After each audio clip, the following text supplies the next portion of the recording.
the water's fine, homie, jump into the deep end. Sow it, you will reap it. We're talking how to start it, how to grow it, how to keep it. Take a deep breath. You are now rocking with Founder Secrets.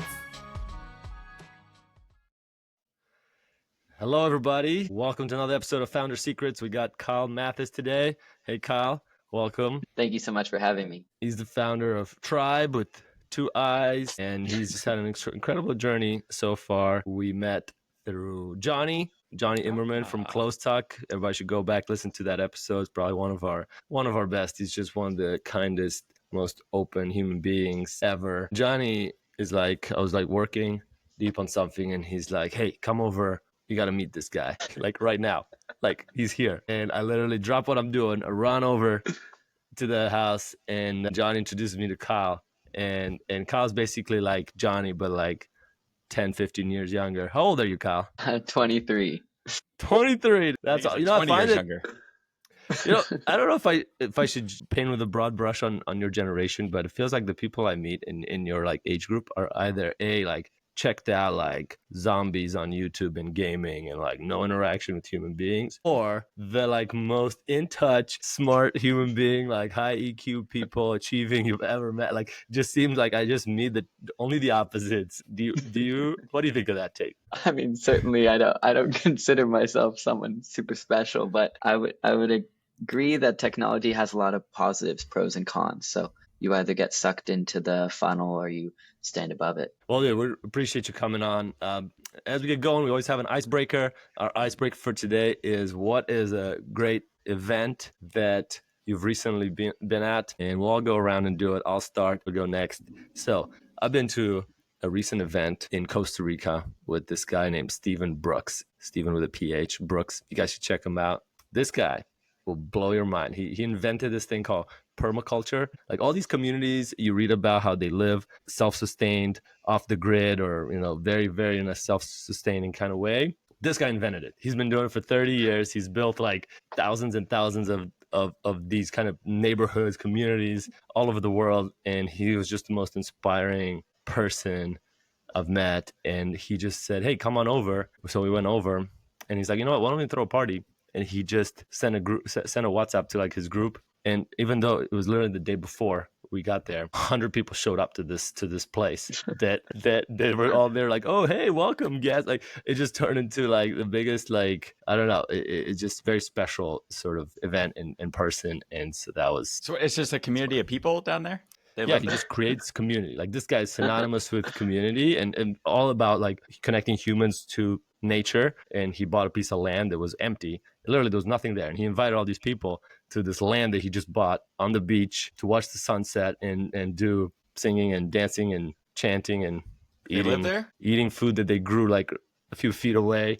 Just crazy stuff, man. I mean, is this a cult? Yeah, he's basically a leader of a very healthy cult. Oh, very healthy. Okay. They all start healthy. You know, just say, I'll start with like good intentions. He's been doing it for 30 years. He's been managed to keep it pretty, you know, okay. All right. What about you, Taylor? So I gotta give a shout out. So there's a place. Have you been to Serenbe? So it's this place I'd never heard of. It's outside Atlanta, of all places, like 45 minutes outside Atlanta, and it's very similar to what you're talking about. So it's this like local community. It was started like this dude bought a whole bunch of farmland. We hosted one of my forums retreats there because one of our members is like a member of this community. You would never know it's there. You drive for a long time. You just see farm, city, and it's. We did the same thing. Like we went to dinner one night. They only have 3 restaurants. We went to dinner and all the town's entrepreneurs showed up. And like, this guy runs this big business. This guy sold this other business. This woman runs a bunch of Pilates studios. It's like, for the size place it is, unbelievable. And they all had amazing things to say. They're like, oh, this place changed my life. And I left there thinking this might be a cult. All right. So what about you, Kyle? No, wait, that wasn't mine. Oh, that wasn't yours? Oh, I thought. My event was last week. So last week so I'm in the EO, the Entrepreneurs Organization, Orange County chapter and the New York City chapter. And the Orange County chapter just had their retreat. So they have a chapter retreat every year. And this year we did 85 mile an hour electric go-karts. They're called K1 racing. So like, yeah, it's wild. There were accidents. Ambulances had to show up. Like, it was put a bunch of entrepreneurs on a go-kart track going super fast. You wear a full suit, like a full like flame retardant suit, even though it's electric, so you wouldn't think it'd explode. And they are very fast. I drive an electric car, and it was like driving that, but with no airbags and much lower to the ground. And it was awesome. So that was how we opened it. Minus the ambulances, everybody's okay. But the rest of the retreat was also great. It was at this winery, so it's just it's just nice to be around entrepreneurs and to be able to hang out and be away from everything. Out in the middle of nowhere. It's in Temecula, California. All right, so that's my answer. Kyle? What about you? Wow. Well, not a cult, but Yeah, you got to have a call to answer. yeah. Last week, so I also serve on the associate board of a nonprofit called Read Alliance, which teaches elementary schoolers how to read and has a curriculum they partner with schools. They had their 25th anniversary gala, and so I got to go and participate in a gala, meet a lot of incredible people, and they had a live auction, which was cool. Of course, all out of my price range, but exciting to participate and support the organization that I've been a part of while in New York. What a nice Such answer. a nicer answer than ours. Then All right, so we get old and grizzled, Flavio. We just so it seems like you seem very passionate about sustainability, the environment. I think that's how you and Johnny met. Maybe share a bit about what do you think about your upbringing or your past? How did you become so passionate about that? Sure. I mean, I'm very lucky. I left school in high school. I lived on a farm in Vermont. I grew up in California, so it was definitely a shift. And that's when I kind of learned not just about being part of a community, but being part of a natural ecosystem. It was only 44 other students and maybe 20 teachers. So I was the kid trudging out at 6 a.m. to feed pigs and learning about the actual holistic activities to make a farm run, including the not so fun ones, salting sheep skins and stuff like that. That definitely connected me more to nature than most. I'm grateful for the experience to be out there, especially alone for a couple days. Wait, so how did that lead to you being right now working with a nonprofit in climate, starting your own nonprofit? I guess you're saying this farm experience that you had at school was the reason you're It sounds passionate a lot about like the a cult environment. experience. So it was along the theme. It was. Oh my goodness. You could have shared that. No, it's one of the semester schools that exist in the US where you can like leave for a semester. But yeah, I mean, I think like most children my age, we're suffocated with like images of problems going on online and we can see it all. So I would say it was a nice step away. I mean, there was no light pollution. I got to see pure night skies. I got to experience darkness where you can't really see much at all, even like your hands if you stretch them out. A lot of things that like I did not realize just don't exist anymore. And so it was kind of protecting that short, brief period and hoping that I could give the same to my children in the future. So do you think like there's anything like how you were brought up before this farm experience, or it just seems like such a revelatory moment? Yeah, I mean, I grew up, I lived for a year in Amsterdam when I was like 4. That was special, so I learned how to bike and go through rolling hills. Oh, you remember that? You remember when you were 4? I don't remember 4. Yeah, I definitely didn't have bike at 4. I have like, well, Amsterdam, everybody bikes. I have like fractional memories there. I have core memories of coming back from it too. And then growing up, it was a lot of natural exposure. My parents always tried to get me playing in streams, eating dirt, like going around and exploring like what was out there. That's cool. Yeah, but nothing crazy. I was more like a trains kid, not like a natural kid. I was building Legos and watching trains go by. I wouldn't necessarily chalk that up to like from 4 years old, I've always been right on top of the environment. Like, no, it just came later and I loved it. All I remember from Amsterdam is watching people high on mushrooms hug and kiss trees. Very weird behavior. It's probably Taylor. But all right, fast forward to now, you work at Turtle, which I'd never heard of, but it turns out it's one of the 100+ year companies here in New York. Maybe talk a bit about Turtle, what it is, what do you do there? Sure. So Turtle is a 102-year-old business. It's still private, woman-led, and family-owned. And so I was very grateful. I actually met them at a conference. I used to work in tech, in space tech, alternative battery chemistries, stuff like that. And so I was working for a company that sent me to Dubai. I met the founder of this company there, and it turns out that they wanted to like build up their sustainability team. And so I was brought on as their first hire in the sustainability team, immediately graduated college and got to hire an intern who was way smarter than me to work through these programs and then kind of ensure that not only internally are we following policy, rewriting our codes and regulations, but also that sustainability is like a enabler for better sales, especially in energy audits and in decarbonization space. By the way, they have turtle.com. That's one of the things Yeah. you get. If you're 100 years old, you're going to get the first domain name. Turtle.com. And yeah, it sounds like they do. Yeah, Great energy. I guess some of the energy they do is not clean, and obviously it's kind of a old company. But now you're saying they've also focused, and you're leading the sustainability efforts as well. It's existed since before solar panels, so certainly it works in all aspects of the energy department. But its focus on, sustainability is a new term, but the idea of energy efficiency and how that both saves money and saves energy, which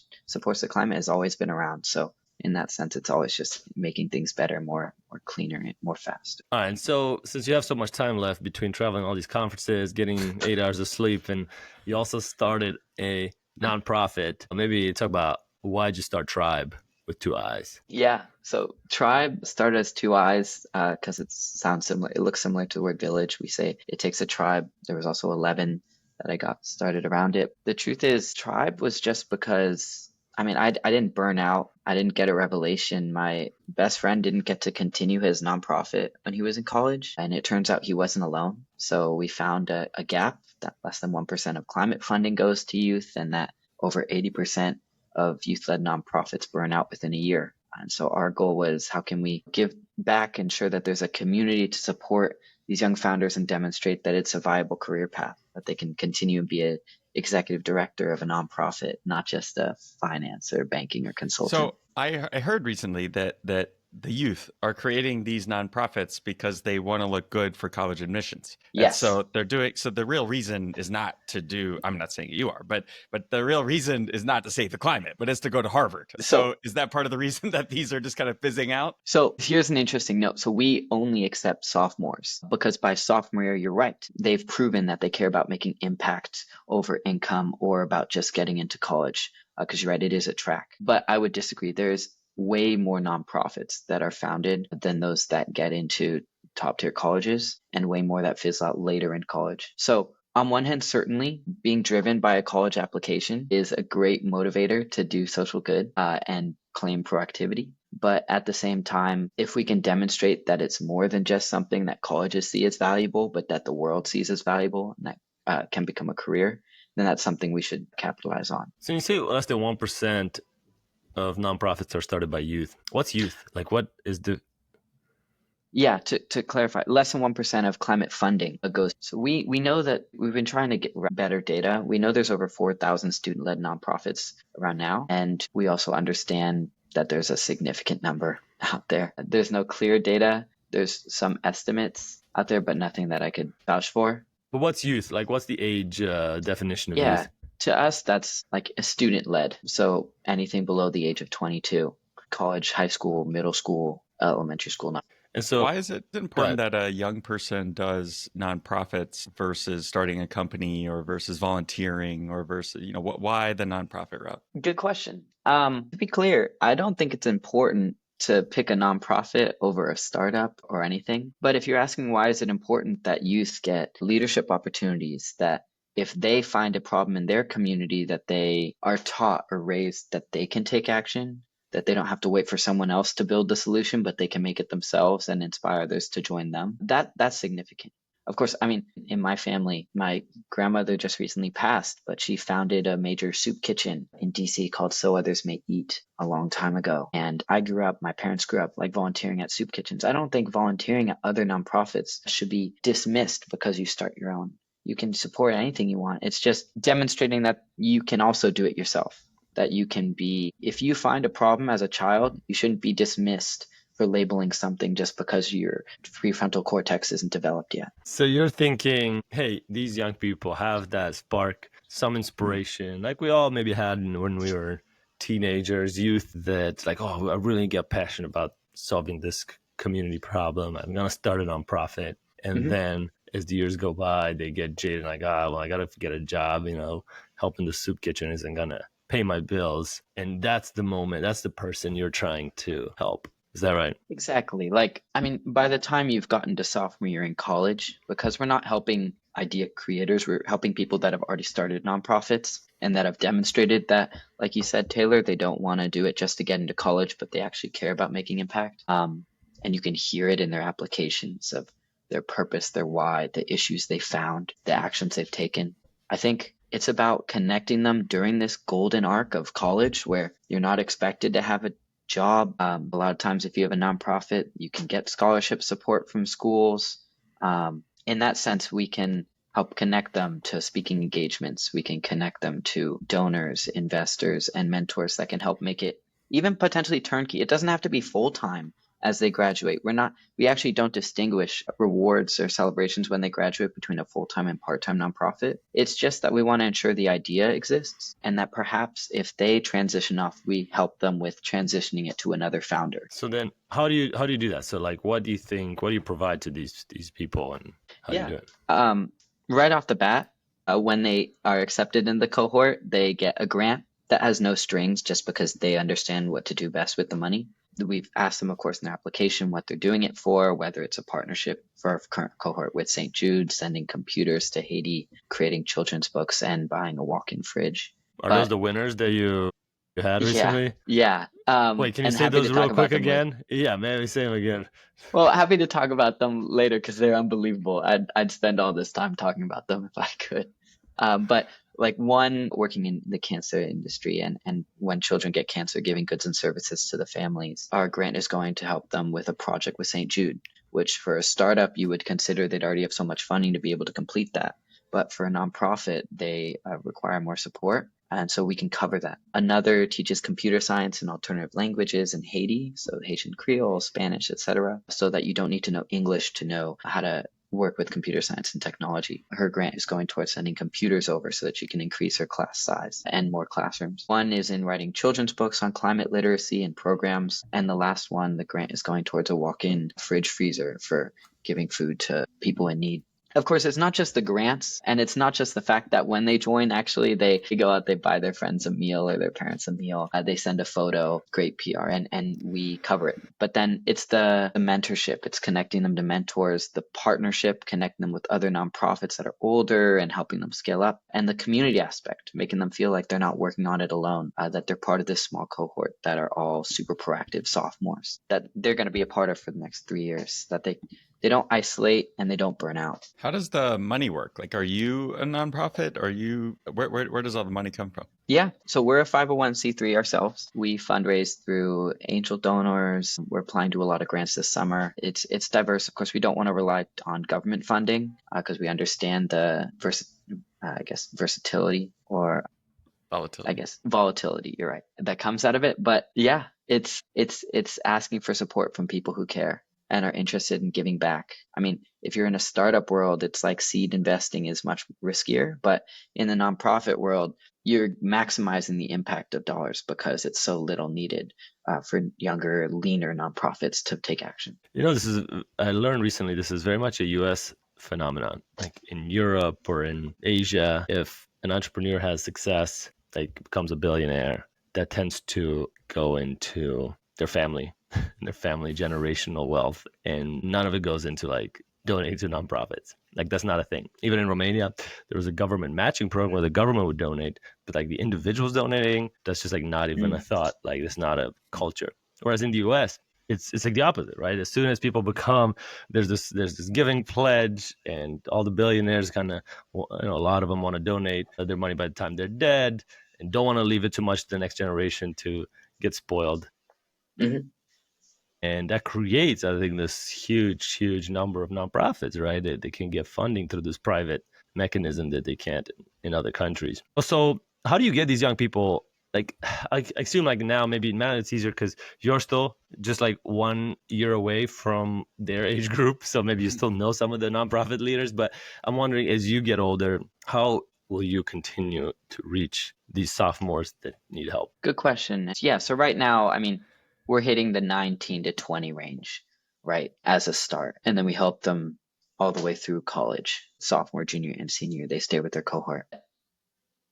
I guess if you're asking like how do we stay connected and continue supporting, the cohort members themselves as they graduate can belong to an alumni community and keep connecting and giving back. So that way, if next year when people join in the new sophomore cohort for the fall or for the spring, they would know juniors who are also in cohorts that they're connecting with. You know, you're going to be tied to a Gotcha. lot more people. You're right. In the US, there is a lot of giving mechanisms. We do have a lot of members of Tribe ourselves. I'm grateful that there's 16 other people that support the mission and work that we do internally. And so they span all over the globe. It is a global problem that we're focusing on. And so we wanted to have a global board and team be able But how to are you going to support. find the next sophomores in, India, especially if you're global? How are you going to Good find question. those people? Yeah, so right now we are limited to giving out grants and support to the US. I'm partnering with a lot of other grant making organizations and donations. As we scale, that is an exciting opportunity. We've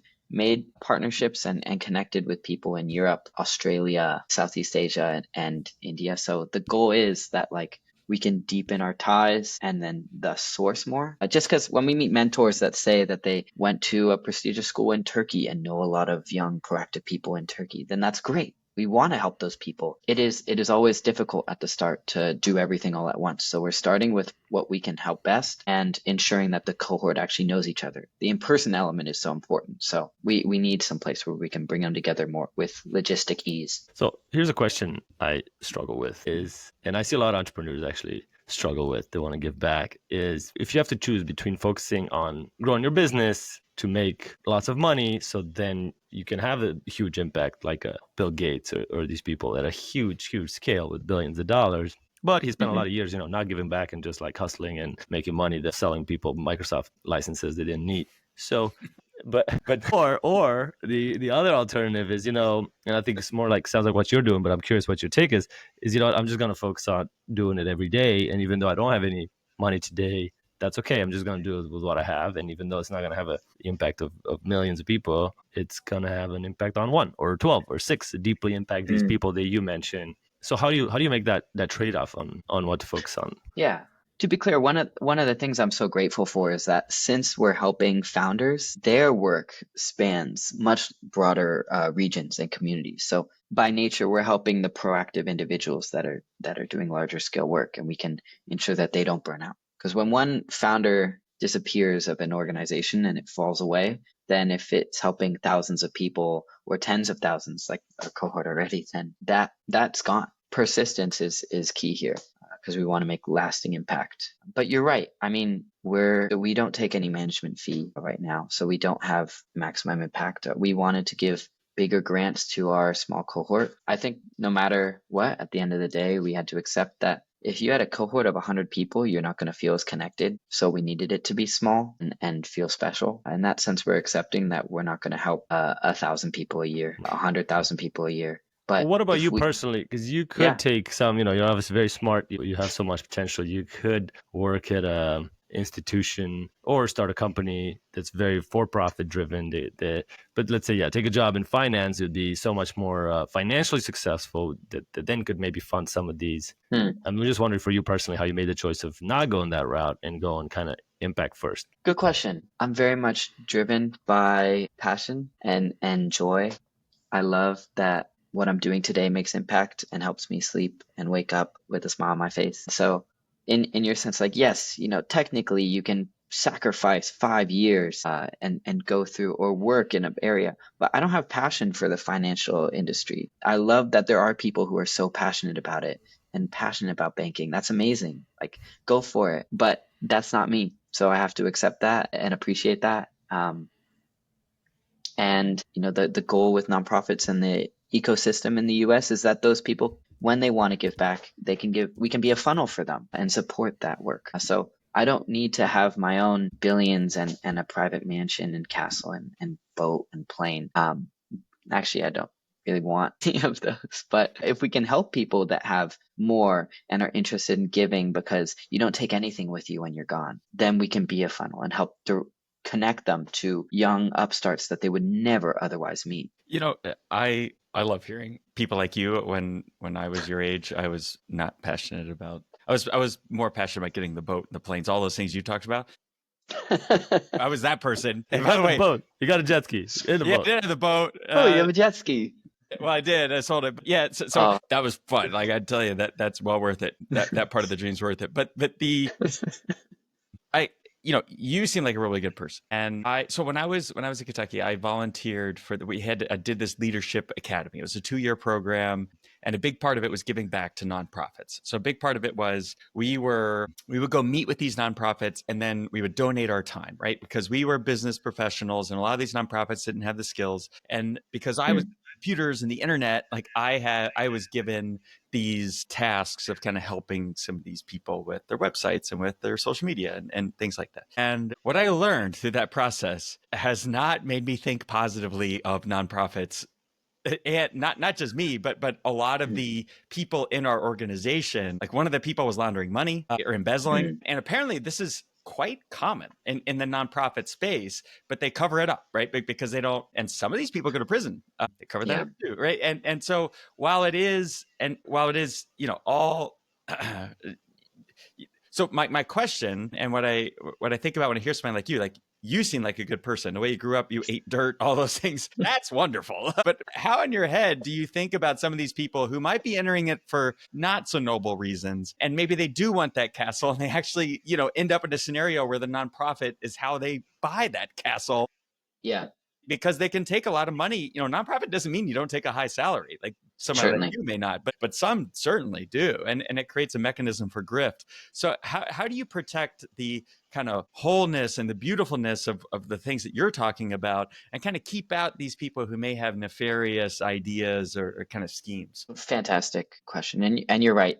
I mean, right now, the average CEO of a nonprofit is 51. So we do have this like aging, not just in government, but in all organizations, this aging leadership, which feels disconnected from like youth and people trying to take action. I think there's something beautiful about youth running nonprofits because once you leave that like desire to get into college and that no longer is there and they've persisted, then it is about making impact. And they're not at the stage where they have children and partners that they are more responsible for. And so they don't have as many needs financially. So in that sense, I think one of the ideas that we have around it is that if you're going to support people at that turn point stage so that they feel more comfortable, more empowered because of the impact they're making and more supported, then they won't turn towards nefarious desires and needs. Certainly on the point of jet skis, I've been sent a joke where someone asked like, how do you deal with being so, I think it was like some wealthy, lonely person interviewed and said, how do you deal with like being all alone, trapped up here? And the kid is like, I used to be depressed and then I bought a jet ski. Yeah, it's great.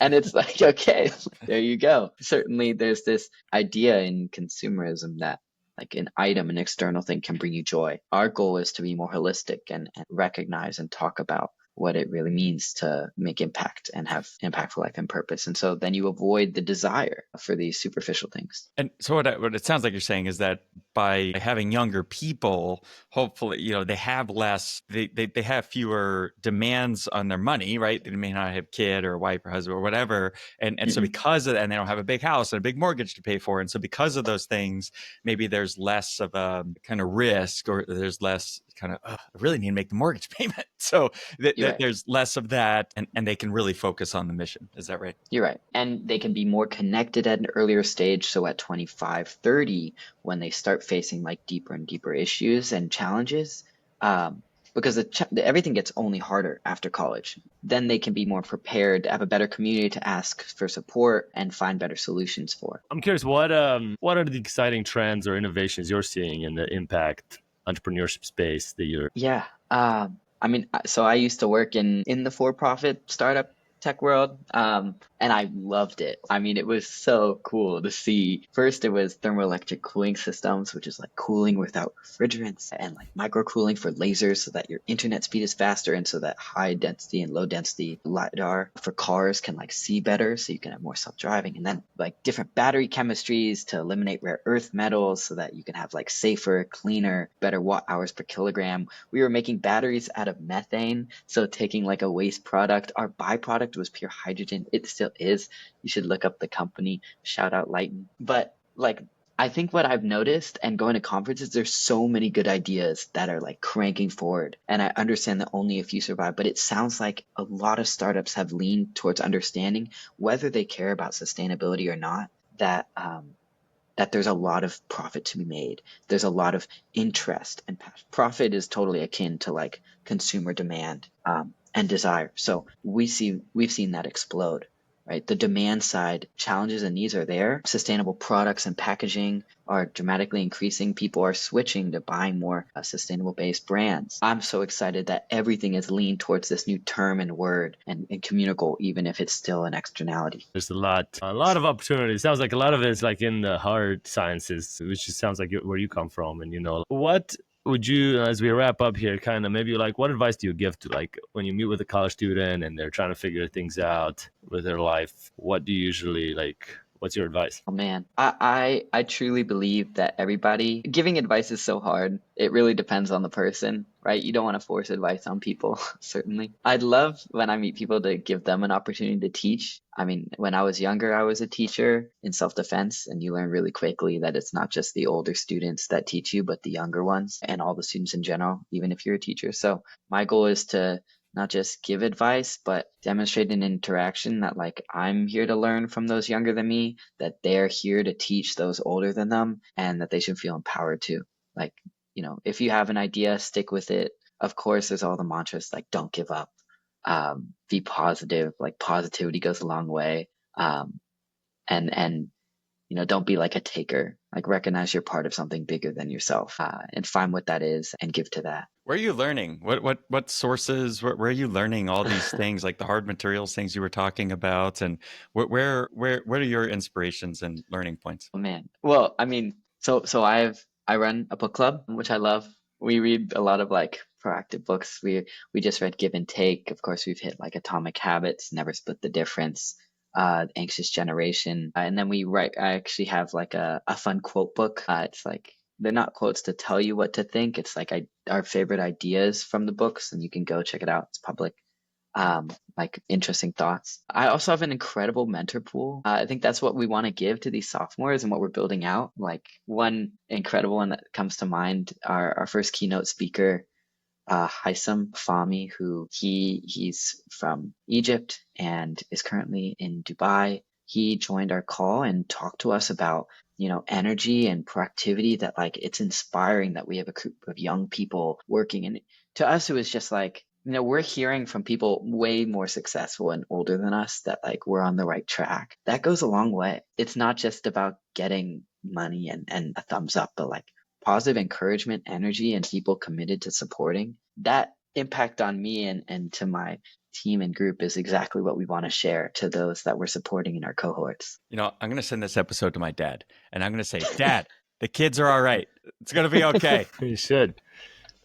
All right, as we wrap up here, we're going to do a life hack that could be any hack you've recently maybe used or discovered. I'll go first. Have you heard of this app called Granola? Oh, I just heard of this. I don't know what it is, though. Somebody Yeah, put it in the group Granola chat. is amazing. Like you're in a meeting, you want to take notes. Let's say actually I want to take notes on this right now, or a Zoom call, or even actually a meeting in person. We did this when I had an in-person meeting and my laptop was open. Granola will pick up the microphone from either the audio of this meeting if we're online or in person. It just turns on the microphone and listens to the conversation around it, and then creates notes and takeaways and all this based on that. And you can take notes alongside, and it'll like clean up your notes, integrate it with the recording. It's just like the best way to take notes of a meeting ever, and don't have to. I always lose my notes, and they're in different apps and in different like ways. Because Zoom, does takeaways, but obviously if you're doing Teams doesn't do anything. So then, like again, don't have notes for that. Or if you're in person, so this has it all in one place. It's amazing. Highly recommend Granola. Dude, I gotta say, really good website. Like their website is granola.ai, and on the left-hand side, it built websites for a long time, and I just find that people don't do this well. This, like before, like your notes plus transcript, and so somebody can can look at this and say, that is how I take meeting notes, because that's exactly how I take meeting notes. And then the right side is, oh, this is what you get after. Like, what an amazing show the pain on the left, AI enhanced solution on the right. You don't even have to scroll down. Well done. Really good site. Right? All right, what about you, Taylor? All right, mine is this. I have an electric car. I mentioned this earlier. We have a Genesis. I would not recommend that. That is not my life hack. We just had to send it to the shop. It had like a battery issue. Don't buy a Genesis GB60, okay? It's been fine. The car's fine, and the dealership did a good job. But it made me, when this stupid car was in the shop, I was looking around at different prices, and my hack is that the Tesla prices have gone through the floor. So you can rent or you can lease a brand new Tesla for less than $400 a month. And Flavia, I know this depresses you because you have a Tesla. They've cratered. Like, the lease payment on a brand new car is a lot less than what I'm paying, and it makes me think maybe it's time to get a new car. I don't know, but sell and switch. Yeah, exactly, sell and switch. And the other thing is that Tesla was offering. This isn't a plug for Tesla, but I guess it is. But the other thing is that Tesla was offering free superchargers again for as long as you own the car. You get free superchargers. Really? But they just turned that off. But they were offering it up until a week and a half ago on certain ones. So I don't know if it's true of all electric cars right now, just Teslas, not going to get into politics. Maybe that's part of it. I don't know. But people are going to burn down this podcast. They're going to burn this podcast. We're going to get, I'm not commenting on anything. All I'm saying is that they've also opened up to other cars. Like, if you roll up, I rolled up to a Tesla charger and it was all full. And like, half of the cars were Rivians. And I was like, well, guys, I'm like, honk them out of the way. Be like...